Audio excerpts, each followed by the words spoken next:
All right, guys, so we're gonna do a little beginner flow. At the end of it, because I'm only gonna be able to videotape this for like maybe 10 minutes, you'll have the option of either taking savasana or doing like the same practice over again and repeating that for however many times you want to extend the practice. So you can do this little blip for like 6 times if you want. But just make sure that you take the time for Shavasana at the end. No matter how long you take the practice, Shavasana is where we find our inner peace when it comes to our practice. And it helps us to kind of ground and just settle back into reality. So, very important. But we're going to start by taking a moment in whatever seated position feels good for you. It can be easy seated or savasana like I'm in now. It can be with your feet together and more of a butterfly pose, or with your legs completely extended if maybe the front of the hips are really uncomfortable. But wherever you feel best, go ahead and set up just like that. We're going to guide right hand to our heart, left hand to our belly, and we're just going to take a few deep breaths here.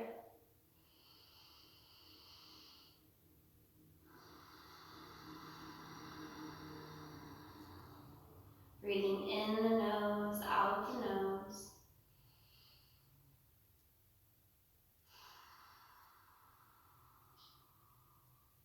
With every breath in, you're guiding your focus to whatever intention you want to set for this practice.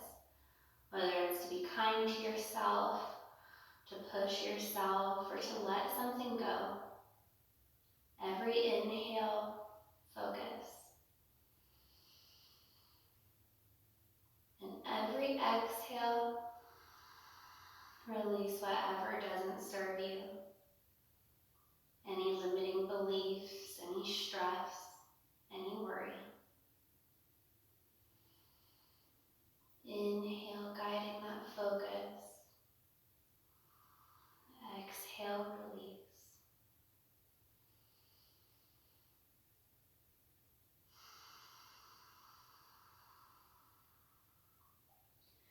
As you continue to breathe, notice how the body feels today.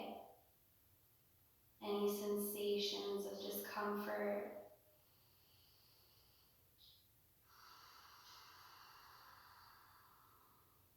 any nuances that maybe you're noticing for the first time.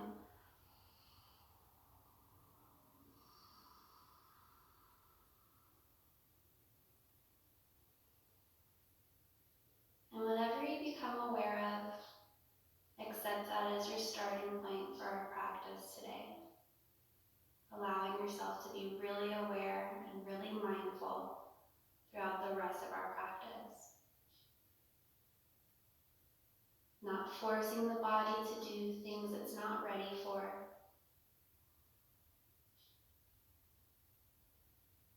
Not moving from a place of ego. Just a place of acceptance.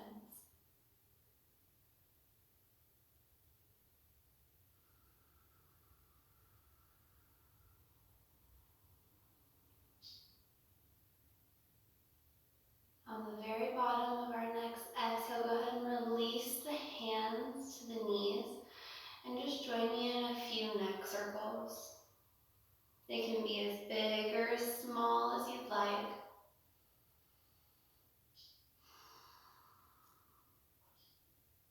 As long as they feel good. And if you're really tight and maybe this doesn't feel good for you, you can always just go up and down with the head or side to side. But whatever you do, find a little bit of movement in the top of the spine. While continuing those really deep breaths.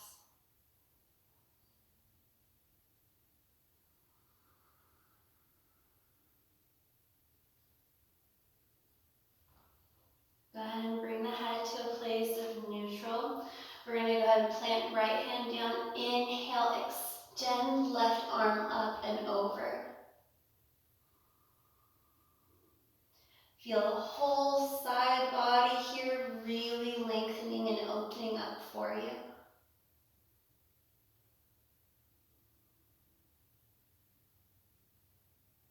Remembering to just accept where you're at. If maybe reaching far is uncomfortable for you, you can always just bring that supporting hand in, or even just rest it onto the knee. If perhaps you need more, instead of extending that bottom arm, you can always come all the way down to the forearm.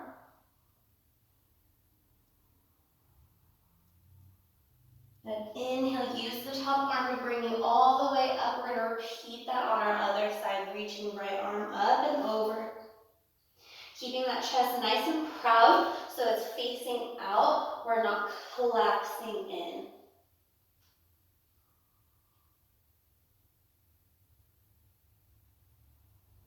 And inhale, come up. We're going to bring both hands to the front of the mat, and we'll come to all fours in our tabletop position. Take a big breath here, let the body settle. Feel the hands nice and wide, the tops of the feet press into the mat, and our spine is nice and neutral. Go ahead and take a big breath in. As we do, we're going to tilt the pelvis forward and drop the tummy. Bring our gaze up, finding that cow position. On our exhale, go ahead and tuck the chin in towards the chest. Press the ground away, rounding the top of the back. Finding that cat. Inhale, drop to cow. Exhale, round to cat. And just continue here, following the rhythm of that breath, inhaling every time the tummy drops, and exhaling every time we round through the back.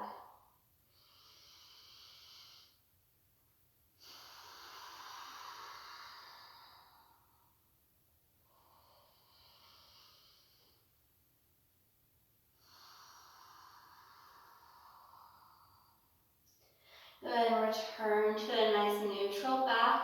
We're going to go ahead and find a little twist here. So I just want you to, from your tabletop position, we're going to peel the left hand away, guide it in front of you, and then open it up to the sky, sending the chest out and in front of you. This can feel like a lot through the low back, so if you need to, you can always just drop the hand and turn that twist in a little bit.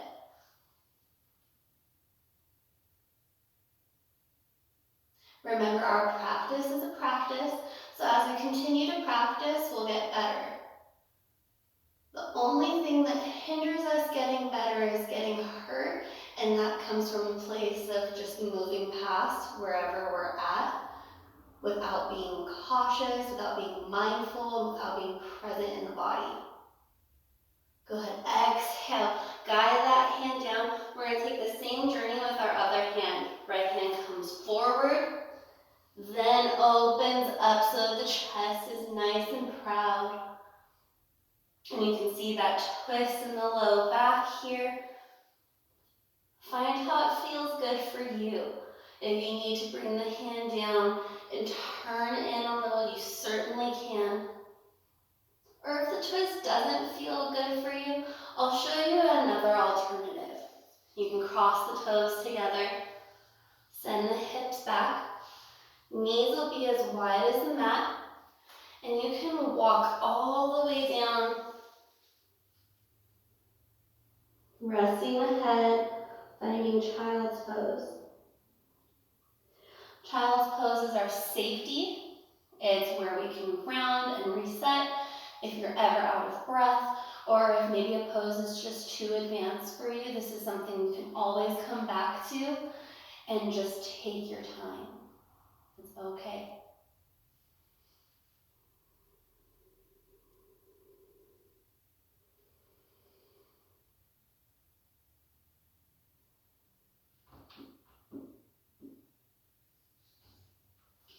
Go ahead and press back onto the hands.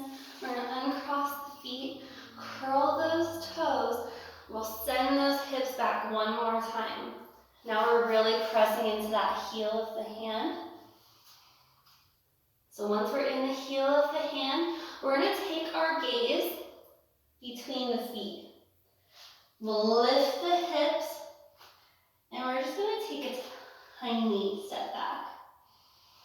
Feet are about hip width apart. And the reason I'm bending my knees, one and then the other, is just to kind of warm up through the back of my legs, through my knees, and through the bottom of the feet.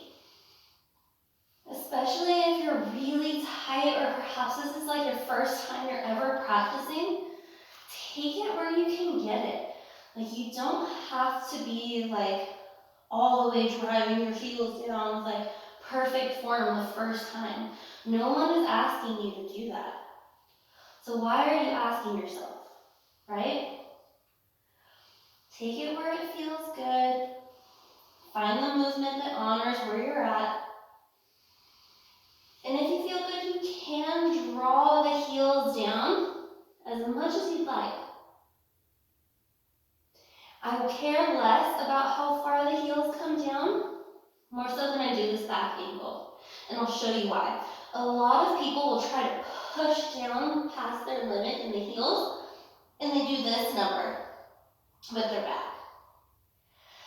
This brings a lot of pressure into the shoulders and into the neck, and we're not about that life.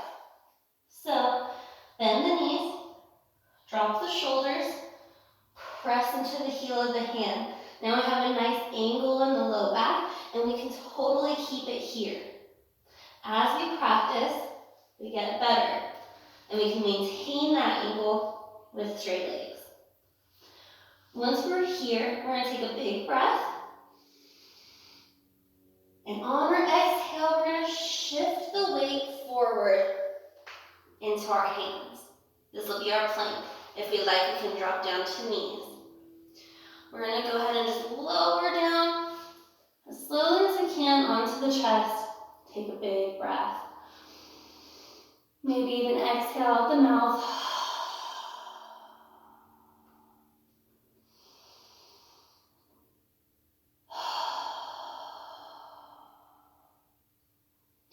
We'll go ahead, curl the toes. We're going to press the ground away, lifting the chest, bending the knees, and pressing back to that down dog.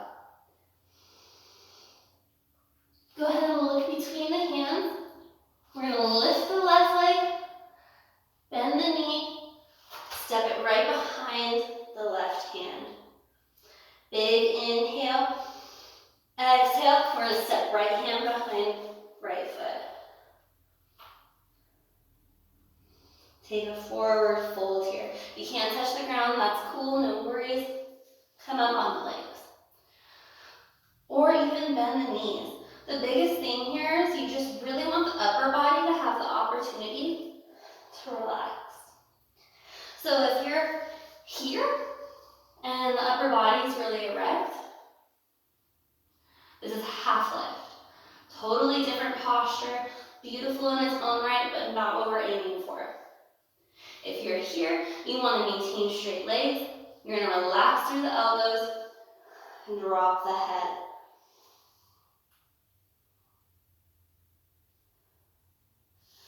If you can touch the ground, same thing applies. We're just relaxing the upper body. And we have a nice little bend in the knee here. We're never locking out past our point. We just have a nice natural bend. And roll up through the spine. Big breath all the way up to the sky. Exhale. Bring the hands down. Take a moment here in Tadasana. Let the body just relax. At this point in our practice, we can start over by bringing ourselves up,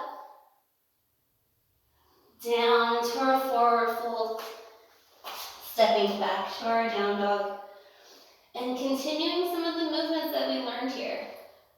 But if we'd like, from our Tadasana, we'll go ahead, exhale, step down, swing the feet in front. And at this point, you can bring like a pillow or a bolster or even a blanket. Love using those props, guys. Like, everybody's got a throw pillow, everybody's got a blanket. Highly, highly recommend supporting underneath the knees, maybe even under the ankles if your feet really bother you. And then just gently coming down, bringing the hands out to your side or rested on the stomach. Whatever feels good. And we'll use these next cues to really sink into our Shavasana. So you can come back to this point in the video if you decided to extend your practice.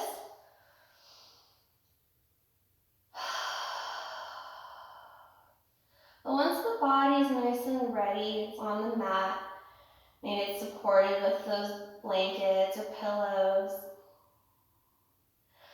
we're going to bring our mindfulness back. Inhale, focus. Exhale, release. And as you release, notice the shoulders crawling away from the ears. Notice the breath returning to a nice even pace.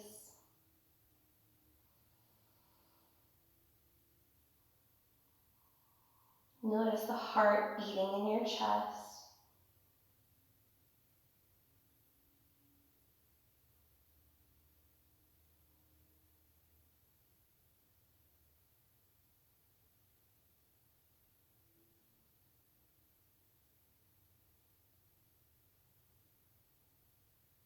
And if you're in a space that allows you to be vulnerable,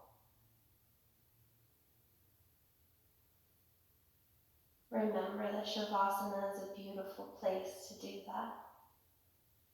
Brene Brown says that vulnerability is the birthplace of innovation and creativity, and I cannot agree with that more.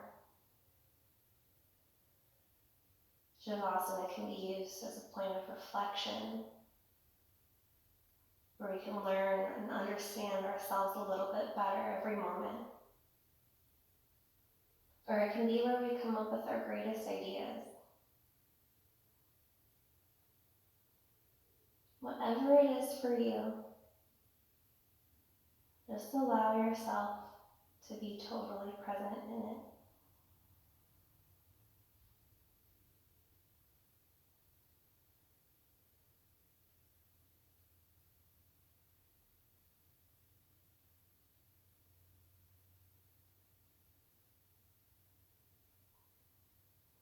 You can stay in Shavasana for as long as you'd like. And at the end of it, know that I send you so much light and love and appreciate you all practicing with me. I bow to you.